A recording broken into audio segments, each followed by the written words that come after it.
When you're a brown person in the West, sometimes it feels like you have two identities at once. Let me explain. So you either one side you have to be authentic enough to be Desi, fit in with your family, your cousins, family events, and put that whole Desi act on. And on the other side, we have being with your Western friends, being American or British enough. You know what I mean? If you're a brown person, you know what I mean. And for a lot, it feels like you're neither you're neither Desi enough or Western enough, and so you feel lost. That feeling of being caught between two different places, of being not being Western enough or not being Desi enough, it can create internal conflicts within yourself. That feeling of not belonging anywhere, and for me personally, I've had that feeling for a long time when I was young. Basically, I went to my home country and I learned Urdu first, and when I came back, I had a little accent because I was learning English all over again, and that really shook me when I was in elementary school, because you know how kids are, they're mean. They're gonna let you know immediately, like, why do you have that accent? Why do you talk like that? And that I tried not to let it get to me, but it definitely, like, I definitely felt it. Definitely felt different. And for a long, long time, I tried so hard to fix my accent, be more Western, just so I can fit in and have friends. But eventually, around middle school is when I really grasped English and, started branching out. But by then, the damage had been done, and I had a lot of like mental issues that I had to work out when I was even in high school and college, that I still do to this day. And for a long time when I was younger, I used to hate my Desi part of my culture, including not just because of the accent thing, also because of the community and how toxic it is sometimes. You know what I mean? Like, just the backbiting, the talking about each other with a fake face, not being real. I really hated that. And then I realized every culture is like that. And then it wasn't just my Desi culture; it was every culture. In Asian, Hispanics, European, African, they're all like that. And maybe there's something to do, I don't know, with ADHD or autism. I don't like diagnosing myself, but I always felt I was that kind of different. And it wasn't fun. It wasn't fun at all, honestly. Not like these TikToks nowadays. I'm autistic, I'm ADHD, I can do this and that, and try to excuse their shitty behavior on their mental diagnosis. I wasn't like that. I don't like diagnosing myself like that. But mental health issues really do run deep in the South Asian community, and it's not talked about enough. But being vulnerable like this would be impossible for me a couple of years ago. But I really had like a quarter life crisis at the age of like 21, and that really changed me. I even like took a break from college. I had to just figure out who I was, what I liked, and not what my family liked, what they wanted me to be. Because I was never good at school like that. If you know, like, you're expected to be top A student, doctor, lawyer, engineer, and I was not like that. I just wanted to have fun and make friends. And you know how Desi, like, groups are, they have this weird competition between each other. Like, I got better grades than you, I got this, and that was dumb to me. That was always dumb to me.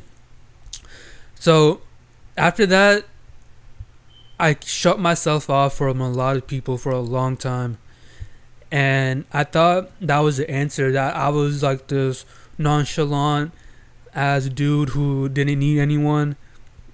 But isolating yourself is not the answer. I'm telling you right now, don't do it. Don't do it, because once you really isolate yourself, that loneliness will kill you. Like, slowly eat you alive. And as someone who literally went to another state and tried isolating himself, being like, I'm gonna be on the self improvement manosphere BS, because a lot of brown dudes fall into that manosphere trap, and I did when I was younger as well. till I realized it was all a trap, and these gurus are all fake losers who just sell you the dream. I was one of those guys who fell for it because I just wanted a place to belong. And now when I think back on it, it's so cringe. I cringe at myself for falling for it. But I know a lot of dudes who do. It's this constant tug of war, basically, of being either too Western or too Desi, and a lot of people in our community are really judgmental. So if you're not Desi enough, you get called like whitewashed coconut, and if you're too Desi, you're a fob. And it's that tug of war of trying to be in the middle. And what if I told you, screw that, be yourself? And as cringe as that sounds, it's true. Just be yourself. Just find what you like to do and what makes you happy. And it took me a long time to figure that out. Hell, I started YouTube because I finally found something that made me happy. I wanted to talk to people who are like me, who had the same struggles of trying to escape the manosphere, being, growing up with all those problems, those mental problems, and I wanted to connect with those types of people and more. And even if I don't know what this video is gonna do, but it just feels good talking and airing everything out. Honestly, the hardest part of all of this was just talking about it. In our families and culture, we don't talk about this stuff. Mental health issues. If you say you're like autistic or have ADHD, they're gonna look at you like you like belong in a mental asylum. That's why we don't talk about it. But these things are really important because I see so many guys and even women and people just who have severe mental problems because of the way they were raised or the struggles they went through as a brown person growing up in the West. They face identity issues and cultural issues and everything. And it's all a journey at the end of the day. But here's my realization. You're not failing. You're not a bad person, and you're not lazy or incompetent. You're just a person trying to figure out life. And in our age, Gen Z especially, with social media, it's easier to compare yourself to a lot of people. Say, well, I'm not doing this in my life, or I'm not rich and famous like these people on Instagram. And even though I know all that stuff is all fake, by the way, and I'm not trying to lecture anyone because even I haven't figured it all out yet, but I'm much happier when I talk about this with people who I can connect with and really airing out what happened in my life, and hopefully it connects with people like you guys.